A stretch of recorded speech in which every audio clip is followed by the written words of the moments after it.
Hello everyone, welcome to Catalyst Studies. This is Nishant Kumar Singh और ये हमारा जीपी का थर्ड वीडियो है ग्रामीण परिवेश का। इसमें हमने खसरा, खतौनी और खेवट से रिलेटेड जितने भी तथ्य हैं, जितनी भी इंफॉर्मेशन है, क्योंकि ये खसरा, खतौनी और खेवट और ये सब सारी चीजें काफी इंपॉर्टेंट है लेखपाल के एग्जाम पॉइंट ऑफ व्यू से। साथ ही में हमने नक्शा, चौहद्दी, ये सब चीजों को भी डिस्कस किया है। साथ ही में जो लेबल, कैसे कैसे लेबल डिवाइस हैं, जैसे नायब tehsildar, tehsildar, kanungo, DM, district magistrate, SDM, SDO, ये सब चीजों को भी समझा है। ठीक, तो ये वीडियोस में हमको ये सारी चीजें देखने को मिलेंगे और ये काफी इंपॉर्टेंट है। लेखपाल में क्वेश्चन इससे तो श्योर मान के चले कि एक क्वेश्चन इससे रिलेटेड एक बनाया ही जाएगा। ठीक है, चाहे वो आप पिछले साल के पेपर्स उठा के देख लें या कोई भी, तो क्वेश्चन इससे श्योर बनेंगे। और एक चीज और, वीडियोस को आप थोड़ा सा रिप्लाई, मतलब जो भी चीजें आप देखा करें, कमेंट करके बताया करें कि वीडियोस जो मैं लाता हूँ वो आपको कैसी लग रही हैं, मैं आगे कंटिन्यू करूँ या ना करूँ। ठीक है, आपके रिव्यू से ही तो पता चलेगा कि वीडियोस कैसी चल रही है, मतलब आपको कैसा समझ में आ रहा है। अगर कुछ इम्प्लीमेंटेशन करनी होगी तो वो इम्प्लीमेंटेशन भी सोचा जाएगा। तो आप कुछ कमेंट्स नहीं करते हैं, वीडियोस जो प्रीवियस वीडियोस आई उनको शेयर नहीं करते हैं, कृपया जो आपके दोस्त मित्र हों कृपया वीडियोस को शेयर किया करिए। ठीक, और चैनल को लाइक, शेयर एंड सब्सक्राइब कर दें। वीडियोस देख के आप ऐसे छोड़ा ना करें, सब्सक्राइब कर दिया करें चैनल को। चलिए स्टार्ट करते हैं बिना टाइम गवाए। जिला प्रशासन संरचना देखिए, पहले अगर हम बात करें डीएम, अगर जिला स्तर पे सबसे बड़ा अधिकारी अगर राजस्व विभाग का देखा जाए, जो डीएम पूछा जाए कि लेखपाल के मतलब सबसे बड़ा जिला स्तर पे राजस्व विभाग का कौन सा सबसे बड़ा अधिकारी है, तो वो डीएम होता है। जिला स्तर की बात कर रहा हूँ। ठीक, तो कैसे चलता है पूरा सिनेरियो, डीएम से हम कहाँ जाते हैं, एसडीएम, एसडीएम या एसडीओ। ठीक, देन तहसीलदार। ठीक, देन कानूनगो। तहसीलदार तहसील का सबसे बड़ा अधिकारी, तहसील की अगर बात करें, तहसील का सबसे बड़ा अधिकारी तहसीलदार होता है। इसको आप ध्यान रखेंगे, एग्जाम में ये पूछा गया है।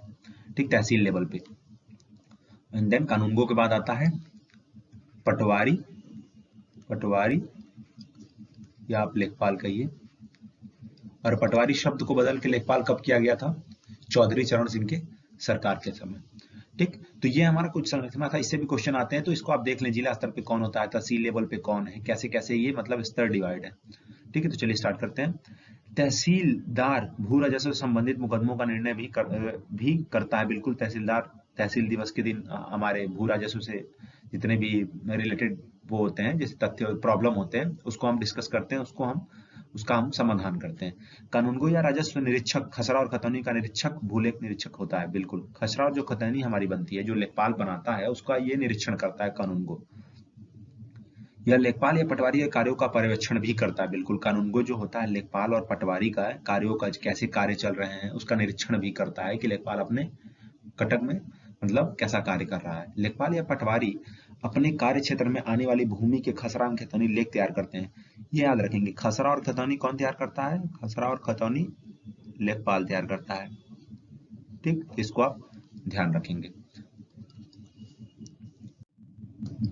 अगर हम नक्शा की बात करें, तो प्रत्येक गांव का एक नक्शा होता है। ठीक है, प्रत्येक गांव का एक नक्शा होता है। चौहद्दी होती है, चौहद्दी मतलब ये कोई प्लॉट है तो आपके इधर कौन है, इधर कौन है, इधर कौन है, इधर कौन है, तो ऐसे ही नक्शा का भी हर साइड का डिसाइड होता है, तो उसको हम चौहद्दी बोलते हैं। ठीक है, नक्शे का निरीक्षण करने के लिए प्रत्येक वर्ष 3 बार लेखपाल आपके गांव में अपने मतलब खेत पे जाता है। ये एक्चुअली में ग्राउंड रियलिटी तो नहीं है, लेकिन ऐसा है, नियम के अनुसार लेखपाल को जाना होता है। तो वो जो 3 बार जाता है वो कब जाएगा, एक तो जाएगा आपका रवि सीजन, एक जाएगा खरीफ एंड एक जाएगा जायद। तो यूपी में मेनली यही 3 सीजन में खेती होती है, तो ये 3 बार जाता है। ठीक है, लेखपाल के इस दौरे को राजस्व की भाषा में पड़ताल कहते हैं। ये इंपॉर्टेंट है, जो ये दौरा करता है नक्शे से रिलेटेड या आपके हल्के में जाता है, देखता है, तो उसको हम पड़ताल बोलते हैं। ठीक, तो पूछ सकता है कि लेखपाल साल में कितनी बार पड़ताल पड़ताल मतलब पड़ताल करता है, तो वो 3 टाइम्स करता है। ठीक, प्रथम पड़ताल खरीफ, बिल्कुल, टाइम भी दिया हुआ 10 अगस्त से प्रारंभ। खरीफ का सीजन कब लगता है? जब जब आप जुलाई में हम जब धान की रोपाई करते हैं तो वो 10 अगस्त के करीब, मतलब उसी के थोड़े दिन बाद ये आता है पहला पड़ताल करने। देन दूसरा आता है रबी में 1 जनवरी, 1 जनवरी इसको याद रखेंगे। एक आता है मई में जायद, जो छोटा होता है। जायद में हम छोटे फसलों को लेते हैं, जैसे वाटरमेलन हो गया, मूंग हो गया, तो ये सारी चीजें जो कम समय में अच्छा प्रोडक्शन दे उसको हम लेते हैं जायद में, क्योंकि टाइम कम होता है। तो 3 बार ये आता है। खसरा की अगर हम बात करें, खसरा स्वयं अधिकार अभिलेख रिकॉर्ड ऑफ राइट्स नहीं है, किंतु आधार अभिलेख की आधारशिला है। खसरा जो है वो क्या कह रहा है, ये स्वयं अधिकार अभिलेख रिकॉर्ड ऑफ राइट नहीं है, उसकी आधारशिला है ये। वर्ष 2021 में खसरा के आरसी प्रपत्र 4 को संशोधित कर उसका कंप्यूटरीकरण, हाँ कंप्यूटराइज तो हो ही रहा है, सारी चीजें कंप्यूटराइज हो रही हैं, तो उसको कंप्यूटरीकरण कर दिया गया है। पहले कागज के द्वारा होता था, अब आप अगर यूपी का आपको निकालना है तो आप भूलेख पे सर्च करेंगे, भूलेख पे अगर सर्च करेंगे तो आपके खसरा नंबर या आपके मतलब जो परगना नंबर, ये सारी चीज, जिला कौन से तहसील से आते हैं, ये सब डालेंगे तो आपका नक्शा भी खुल जाएगा, आपका खसरा खतौनी, ये सब सारी चीजें खुल जाएंगी। फसली वर्ष 1428 अर्थात 1 जुलाई 2020 से पहले के वर्षों के खसरों का रखरखाव आरसी प्रपत्र 4 में ही किया जाता था। वही इस तारीख के बाद ये खसरों का रखरखाव निर्धारित प्रारूप आरसी प्रपत्र में, बिल्कुल, मतलब कहने का मतलब जो प्रपत्र 4 है इसको कंप्यूटराइज कर दिया गया है, कंप्यूटराइज्ड कर दिया गया है, ठीक। कंप्यूटरित खसरे में 21 की बजाय 46 कॉलम है, याद रखेंगे। जो प्रपत्र जो उनके पास फाइल होती थी, ठीक है, खसरे की, तो उसमें कॉलम कितने थे? उसमें जो कॉलम थे वो 21 थे, लेकिन जो अब कंप्यूटराइज्ड है उसमें कॉलम कितने हैं? उसमें कॉलम 46 हो गए हैं। तो रिमेंबर दैट, इसको आप मतलब याद किए रहेंगे, ठीक। चीजें ऐसी ही उठेंगी, क्वेश्चन यहीं से बनेंगे, ठीक है। तो जो मैं बताता हूँ इंपॉर्टेंट क्या है, मैंने इंपॉर्टेंट यहाँ पे लिख भी रखा है, तो उसको आप ध्यान से सुनेंगे, और जो एडिशनल चीजें बताता हूँ उसको भी। कृषि आंकड़ों और खतौनी के जिन तथ्यों की आवश्यकता होती है वो सब लेखपाल द्वारा खसरे में लिखा होता है। बिल्कुल, कृषि आंकड़ों के लिए जो भी तथ्यों की आवश्यकता है वो लेखपाल वो खसरे में लिखा होता है। लैंड रिकॉर्ड मैनुअल का पैरा A15 वर्णन करता है कि खसरा और चित्र को अनुरक्षित करने के लिए लेखपाल अपने हलके के प्रत्येक गांव का साल में 3 बार खेत करता है। तो वही साल में 3 बार कब करता है? पड़ताल के समय 3 टाइम्स करता है ना, तो वो दौरा करता है बनाने के लिए। जो लैंड रिकॉर्ड मैनुअल होता है वो कैसे बनता है, लेकिन ग्राउंड रियलिटी में एक्चुअली में ऐसा होता नहीं है, वो एक अंदाजे पे अपना तैयार कर लेते हैं, क्योंकि मालूम तो होता ही है कि चीजें कैसे, मतलब कुछ अगर बदलेगा तो उन्हें मालूम चल ही जाएगा, ये चीज है। खसरा एक कृषि संबंधी कानून को दस्तावेज है, कृषि संबंधी है ये कानून, मतलब कानूनी दस्तावेज है। इसमें किसी गांव की जमीन के टुकड़े और उस पर उगाई जा रही फसलों का ब्यौरा लिखा होता है, ठीक है। इस पे कोई गांव के मतलब उसका ब्यौरा पूरा लिखा रहेगा, तो क्या क्या चीजें उसमें क्या उगाई जा रही है, कौन सी फसल बोई गई, तो ये सब लिखा जाता है।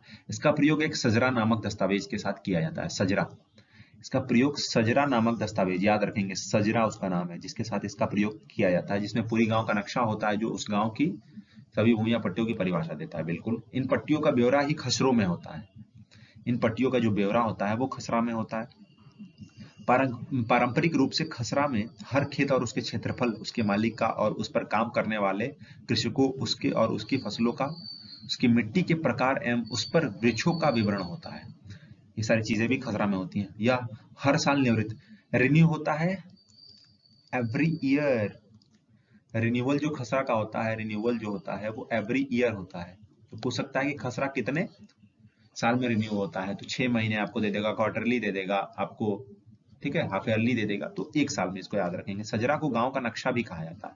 जो ये सजरा होता है इसको हम गांव का नक्शा भी कहते हैं। भारत में सजरा किसी गांव के ऐसे नक्शे को कहते हैं जिसका प्रयोग उस गांव के खेतों या अन्य जमीनों की पट्टियों का कानूनी तौर पर स्वामित्व बताते हुए प्रशासनिक कार्यों के लिए होता है, ठीक। तो ये चीज को आप ध्यान रखिए। गांव का सजरा पूरे गांव को जमीन की पट्टियों में बांटता है और हर पट्टी को अपना अलग नंबर देता है। जैसे अगर कोई नक्शा है उसमें जैसे पट्टियां बनी होती है, अगर आप नक्शा गांव का देखेंगे तो 31 नंबर, 32 नंबर, तो ये गांव का नंबर होता है, हर जमीन का नंबर होता है, तो सजरा उसी को बोलते हैं। शेरशाह सूरी के समय स्टार्ट हुआ था। पटवारी जो नाम था शेरशाह सूरी के समय, शेरशाह सूरी का टाइम मतलब टाइम पीरियड कब था? 1500 1939 से लेकर 1555 तक। शेरशाह सूरी को अगर और भी जाने तो जैसे कि शेरशाह सूरी से रिलेटेड जीटी रोड हो गया, gun powder. Then Sher Shah Suri ने किसको हराया था? हुमायूं को हराया था। कहां पे? Battle of Chausa and battle of Kannauj. ठीक है, तो इसने हुमायूं को हराया था और इनका टाइम पीरियड ये 1545 के करीब इनकी डेथ हो गई। तो उसके बाद इनका थोड़ा सा जो शेरशाह सूरी का जो सल्तनत था वो वीक हो गया था और 55 में जाते जाते खत्म हो गया था। हेमू विक्रमादित्य ने हरा दिया था। ठीक, तो शेरशाह सूरी की अगर बात करें तो ये इंपॉर्टेंट है और ये सारी चीजें मैं आपको जीएस वाले पोर्शन में कवर करूंगा, काफी डीपली कवर करूंगा। ठीक, तो आप जीएस के भी मैं वीडियोस जो लाता हूँ उसको भी आप फॉलो किया करिए प्लीज, क्योंकि वो आपके लिए काफी इंपॉर्टेंट है। लेखपाल में 25 नंबर का जीएस आएगा। ठीक है, तो ये सारी चीजें आपको याद रहेंगी, एडिशनल चीजें तो काफी आपके लिए हेल्पफुल है, मतलब आपके लिए काफी इंपॉर्टेंट रहेंगी और हेल्पफुल भी रहेंगी एग्जाम में। तो मुगल सम्राट अकबर ने बढ़ावा दिया था ब्रिटिश काल में, ये ठीक है। पटवारी इंफॉर्मेशन सिस्टम बनाया गया 2005 में ताकि जमीन को कंप्यूटरीकृत किया जा सके। पटवारी को पटेल, कारखाना अधिकारी, शान बोगारू आदि भी कहा जाता है, लेखपाल भी बोला जाता है। 1918 में लेखपाल नियुक्त किए गए। देखिए, जो पहले लेखपाल थे उनको गांव के ही लोग अपने हिसाब से पैसा मतलब कलेक्ट करके पैसा उन लोगों को मंथली पे कर देते, लेकिन अब तो सरकारी हो गया है, अब सरकार देती है।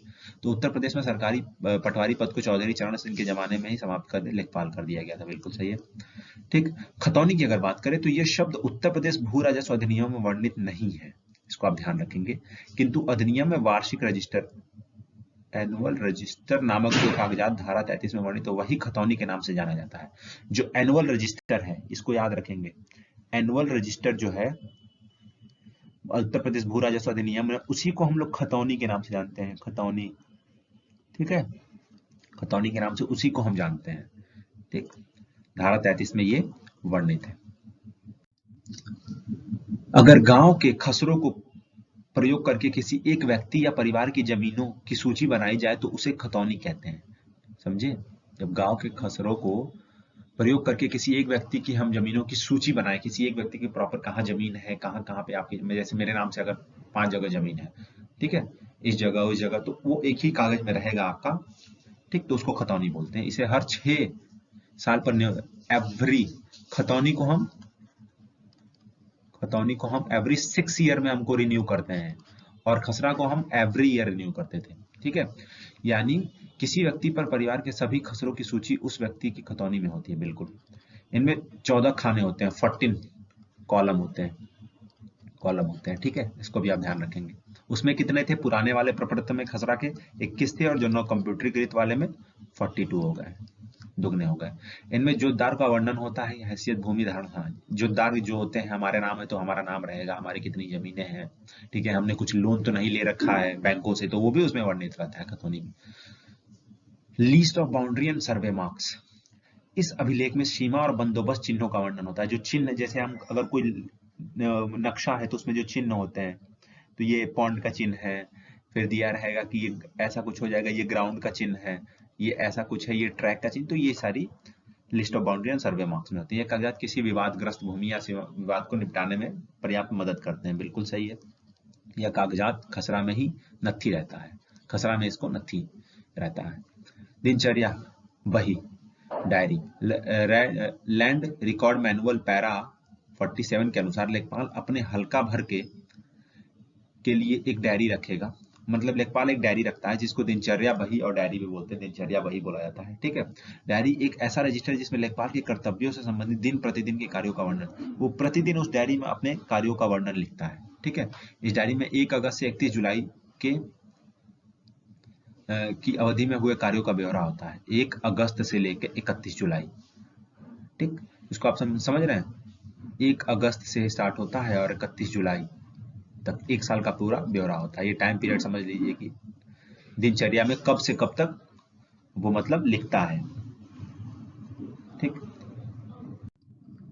खेवट की अगर बात करिए, जमींदारी का एक रजिस्टर होता था। खेवट पुराने जमाने के मतलब थे, पहले यूज किया जाता था। ये एक जमींदारी का रजिस्टर होता था। उत्तर प्रदेश जमींदारी उन्मूलन एवं भूमि सुधार अधिनियम 1950 के लागू के प्रत्येक गांव के 2 अधिकार अभिलेख तथा खेवट और खतौनी होते थे। ठीक है, खतौनी अब भी जारी है, खतौनी तो अभी भी जारी है, क्योंकि यह एक ऐसा रजिस्टर होता है जिसमें वर्णन होता है कि कौन जोतदार किस हैसियत से भूमि को धारण कर रहा है। ठीक है, क्या वो मार्जिनल है, स्मॉल है, लार्ज फार्मर है, उसके एरिया कितना उसके पास खेत है उसके आधार पर यह डिसाइड होता है। तो खतौनी में होता है, क्योंकि खेवट जमींदार और जमींदारी से संबंधित था, तो जमींदारी प्रथा खत्म हो गई, तो उसके साथ खेवट भी खत्म हो गया। दाखिल खारिज आप समझते हैं, देखिए म्यूटेशन का मतलब ये होता है, उसको इंग्लिश में म्यूटेशन बोलते हैं, दाखिल खारिज। जैसे मैंने जमीन लिया, ये कोई प्लॉट है, मैंने ये खरीद लिया किसी से, मैंने ये रजिस्ट्री करवा ली, लेकिन दाखिल खारिज होने में कुछ समय लगता है। समय किस लिए लगता है कि तहसील में ये सारी चीजें होती हैं, तो तहसीलदार इस पे उनका नाम हटा के आपका नाम चढ़ाएगा कि ये आपके नाम से जमीन हो गई है, तो इसी को हम लोग दाखिल खारिज बोलते हैं, जोतदार के नाम का परिवर्तन होता है। एग्रीकल्चरल ईयर की अगर बात करें, कृषि वर्ष, तो कृषि वर्ष एग्रीकल्चरल ईयर कब से कब तक, 1 जुलाई से लेके जब खरीफ सीजन स्टार्ट होता है वहां से लेके 30 जून तक होता है। ये हमारा एग्रीकल्चरल ईयर है, इस डेट को आप याद रखेंगे, वेरी इंपॉर्टेंट है ये वेरी इंपॉर्टेंट है। ठीक है, कृषि वर्ष को फसली वर्ष भी बोलते हैं, बिल्कुल फसली वर्ष भी बोला जाता है कृषि वर्ष को। अमीन नामक कर्मचारी मुख्य भू राजस्व के, अमीन जो होता है वो क्या करता है, वसूली करता है। जैसे नहर से आपके खेतों को पानी जा रहा है, तो नहर का जो टैक्स लगेगा वो अमीन उसको वसूलेगा, तो इसका ये अमीन का काम होता है। खसरा एवं खतौनी को सम्मिलित रूप से अधिकार अभिलेख, देखिए अधिकार अभिलेख पूछेगा तो खसरा प्लस खतौनी मिला के अधिकार अभिलेख बनते हैं, वेरी इंपॉर्टेंट है ये भी याद रखिए। अधिकार अभिलेख खसरा और खतौनी को मिला के बनता है। खेती के मुख्य दस्तावेज, कुछ मुख्य दस्तावेज, जैसे अगर खेती करते आपके किसान, आपके घर भी खेत होंगे तो नक्शा जरूरी होता है, खसरा जरूरी होता है, सीमा घोतक चिन्ह जरूरी होते हैं, खतौनी इंपॉर्टेंट होता है, दिनचर्या बही जो लेखपाल तैयार करता है, आज्ञा पुस्तक। खेवट मैंने इसलिए काट रखा है पहले से भी क्योंकि ये खत्म हो गया है, ये अब नहीं रहा। किसान बही, ठीक है, तो किसान बही हम समझ लेते हैं थोड़ा सा। किसान बही पटवारी लेखपाल द्वारा तैयार की गई वह दस्तावेजी पुस्तक है जो किसान के पास रहती है, किसान के पास रहती है ये, इसको आप ध्यान रखेंगे, किसान के पास, और वह तैयारकर्ताओं द्वारा किसान को उपलब्ध की जाती है। तैयार करता है कि उसको किसानों को उपलब्ध कराते हैं। किसान बही पर किसान की खेती, उसका प्रकार, मात्रक, हक संबंधी विवरण जिसके किसान अपनी भूमि की जानकारी रखता है। एक तरीके से यह है कि किसान को अपने लैंड की इंफॉर्मेशन वो सरकारी तौर पे सरकार उपलब्ध कराती है। ठीक है, किसान बही होता है। तो ये सारी चीजें इंपॉर्टेंट है, एक जमीन के नक्शे को जानने के लिए इतनी चीजें आपको चाहिए होती है। तहसील दिवस की हम बात कर लेते हैं। देखिए तहसील दिवस की अगर हम बात करें तो तहसील दिवस हर मंथ में 1st एंड 3rd ट्यूसडे को होता है। ट्यूसडे मंगलवार को होता है। तहसील दिवस को जन सामान्य सरकार से संबंधित अपनी समस्याओं को लेकर समस्त तहसील स्तरीय अधिकारी से मिल सकते हैं। तहसील दिवस पे अगर आप जाएंगे, जिले में होता है, तो अगर जाते हैं आप, तो आप जो तहसील दिवस में जो भी अधिकारी बैठे होंगे आपके समस्याओं को वो सुनेंगे और उसका फिर वो निवारण करेंगे। प्रत्येक आवेदन को अपने आवेदक की एक रसीद दी जाती है जिसमें 10 अंकों का क्रमांक होता है, 10 अंकों का क्रमांक होता है, याद रखेंगे। तहसील दिवस जिले सबसे बड़े अधिकारी, जैसे उस दिन डीएम उपलब्ध होंगे, उप संभागीय अधिकारी, तहसीलदार, नायब तहसीलदार, कानूनगो, लेखपाल, मतलब जितने भी अधिकारी होते हैं तहसील दिवस के दिन उस दिन वो तहसील में उपलब्ध होते हैं। तहसील दिवस का आयोजन माह के प्रथम तथा तृतीय मंगलवार को 10 बजे से किया जाता है, 10 बजे से स्टार्ट होता है।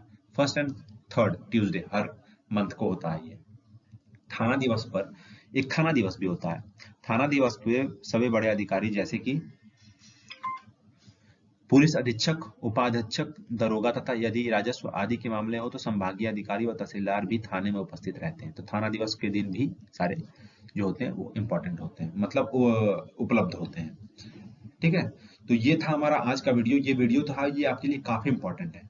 ठीक है, तो अगर वीडियो आपको अच्छी लगी तो please like, share and subscribe करें चैनल को, और वीडियोस को ज्यादा से ज्यादा शेयर करें कि जो भी लोग तैयारी कर रहे हैं वो वीडियोस को देखें। ठीक, और वीडियोस जो भी आती हैं उस पर आप प्लीज कमेंट किया करिए, तो वीडियो आपको कैसी लगी, ठीक है, या कुछ क्या आप चाहते हैं। ठीक, thanks for the watching video.